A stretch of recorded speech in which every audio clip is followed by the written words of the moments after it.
History info کے معزز دوستو، السلام علیکم۔ دوستو، پٹھان کو افغان کہتے ہیں۔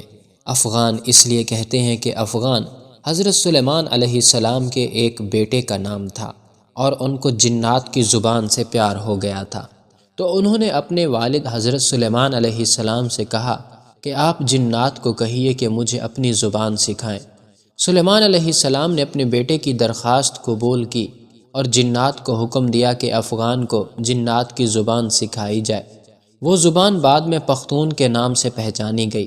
پٹھان کی اصلیت اور قومیت کے بارے میں جو دلائل ہیں وہ یہ کہ پٹھان حضرت ابراہیم علیہ السلام کی اولاد میں سے ہیں اور حضرت اسحاق علیہ السلام کی اولاد ہیں اور قومیت سے بنی اسرائیل ہیں۔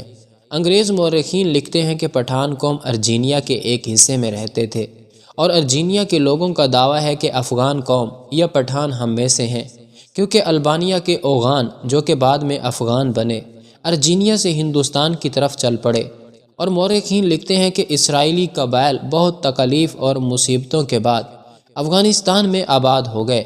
جب حضور اکرم صلی اللہ علیہ وسلم نے اسلام کی تبلیغ شروع کی اور لوگ جوک در جوک اسلام میں داخل ہونے لگے، تو اس وقت پٹھان قوم کا سردار جس کا نام قیس عبد الرشید تھا، اپنے پورے خاندان کے ساتھ محمد صلی اللہ علیہ وآلہ وسلم کے حضور میں حاضر ہوا اور محمد صلی اللہ علیہ وآلہ وسلم کے ہاتھ پر بیعت کر کے مسلمان ہو گیا۔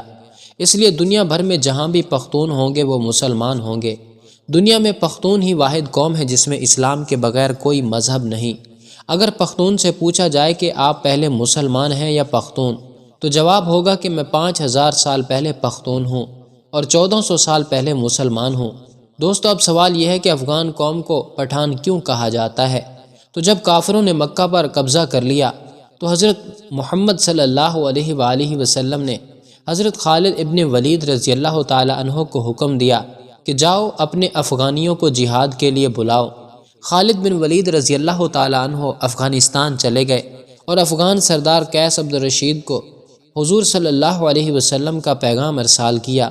قیس عبد الرشید کی قیادت میں لشکر مکہ مکرمہ کی طرف روانہ ہوئے۔ شام کو صحابہ کرام نے حضور اکرم صلی اللہ علیہ وآلہ وسلم کو خوشخبری سنائی کہ افغانی لشکر نے آتے ہی کافروں کا قتل عام شروع کر دیا اور تمام کافروں کا خاتمہ کر دیا اور مکہ مکرمہ کو افغانیوں نے فتح کر لیا۔ تو اسی لمحے حضور اکرم صلی اللہ علیہ وسلم کی زبان پر یہ الفاظ آئے، بتان۔ خواتین و حضرات، بتان لفظ عربی زبان کا لفظ ہے، یعنی سخت ترین لکڑی جو سمندری جہازوں میں لگائی جاتی ہے، جسے سمندری پانی بھی کمزور نہیں کر سکتا۔ یہ لفظ جب برصغیر پہنچا تو بتان سے پٹھان ہو گیا، اور اگر ان کی تاریخ کا تقابری جائزہ لیا جائے تو فارسی میں پشتون، مقامی زبان میں پختون اور اردو میں پٹھان، یہ قوم دنیا بھر میں پھیلی ہوئی ایک غیرت مند قوم کے طور پر گردانی جاتی ہے، جن میں افغانستان، پاکستان اور بھارت اول نمبر پر ہیں۔ دنیا میں پشتون اپنی وفا اور غیرت کے نام سے جانے جاتے ہیں۔ لفظ پشتون کا مطلب ہے غیرت و وفا والا اور اپنی عزت اور دین پر مر مٹنے والا۔ پشتونوں نے قیام پاکستان میں بھی بھرپور حصہ لیا۔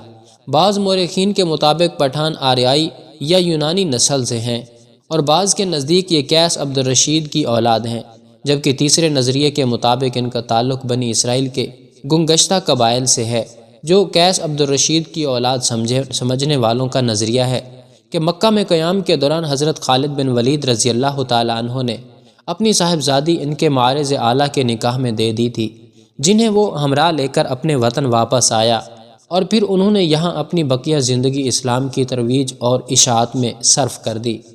اسی طرح قیس عبد الرشید کی اولاد پٹھان کہلاتی ہے، جبکہ یہ بھی کہا جاتا ہے کہ خود قیس عبد الرشید کا تعلق بھی بنی اسرائیل کے بادشاہ ساؤر یعنی حضرت طالوت کے 37ویں پشت سے تھا۔ اس طرح آخری دونوں نظریات کی روشنی میں ان کا تعلق بنی اسرائیل سے ہی بنتا ہے۔ ناظرین گرامی، سب سے بڑی عجوبہ خیز بات یہ ہے کہ ان میں یوسف زئی، یوسف کے بیٹے، داؤد خیل، داؤد کے بیٹے، موسیٰ خیل، موسیٰ کے بیٹے اور سلیمان خیل، سلیمان کے بیٹے سمجھے جاتے ہیں، لیکن اس کی تصدیق کرنا بہت مشکل ہے۔ افغانوں یا پٹھانوں کے کئی اوصاف عربوں سے ملتے جلتے ہیں۔ عرب قوم مہمان نواز، بہادر اور اہل قلم ہونے کے ساتھ ساتھ دوسری قوموں سے اتنی جلدی مرعوب نہیں ہوتی۔ ان چند اوصاف کے علاوہ کوئی اور وصف عربوں کے اندر زمانہ جاہلیت میں نظر نہیں آتا۔ حیرت کی بات یہ ہے کہ یہی چند اوصاف افغان یا پٹھان قوم میں بھی اسی شدت کے ساتھ پائے جاتے ہیں، جبکہ ان کی بیشتر چیزیں یہودیوں سے بھی ملتی جلتی ہیں۔ نسلی طور پر دونوں اپنے آپ کو دنیا کی بہترین قوم تصور کرتے ہیں، مذہبی طور پر سخت ہیں اور سر پر ٹوپی رکھنے کا رجحان بھی عام ہے، جبکہ اس کے علاوہ بھی کئی رسم و رواج مشترک ہیں۔ ذہن میں رہے کہ پشتونوں کا یہودیوں نسل سے ہونا قابل فخر بات ہے، نہ کہ معجب توہین، کیونکہ یہودیوں نسل ہونا تو شاید تب اس قوم کے لیے توہین کا موجب ہوتا جب وہ سید الانبیاء حضرت محمد صلی اللہ علیہ وسلم پر ایمان نہ لاتے۔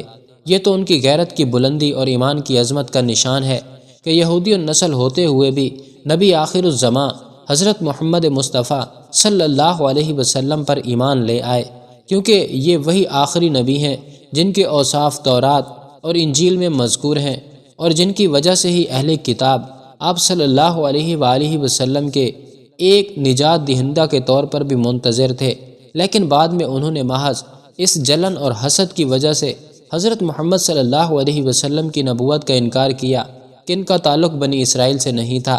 بنی اسرائیل کی طرف سے آپ صلی اللہ علیہ وآلہ وسلم کی نبوت کا یہ انکار دلائل پر نہیں بلکہ نسلی منافرت اور حسد و عناد پر مبنی تھا۔ تو یہ پشتونوں کے لیے قابل فخر بات ہے کہ یہ لوگ حضرت موسیٰ علیہ السلام کے حواری بھی ہیں اور آخری نبی صلی اللہ علیہ وآلہ وسلم کے سپاہی بھی۔ ناظرین گرامی، ویڈیو پسند آنے کی صورت میں اسے زیادہ سے زیادہ لائک کر کے ہماری حوصلہ افزائی کریں، اور ویڈیو کو فیس بک اور واٹس ایپ پر شیئر کرنے میں ہمارا ساتھ دیں۔ ہماری اگلی ویڈیو آنے تک اپنا، اپنے دوستوں کا اور گرد و نواح کے تمام لوگوں کا بہت خیال رکھیے۔ اللہ حافظ۔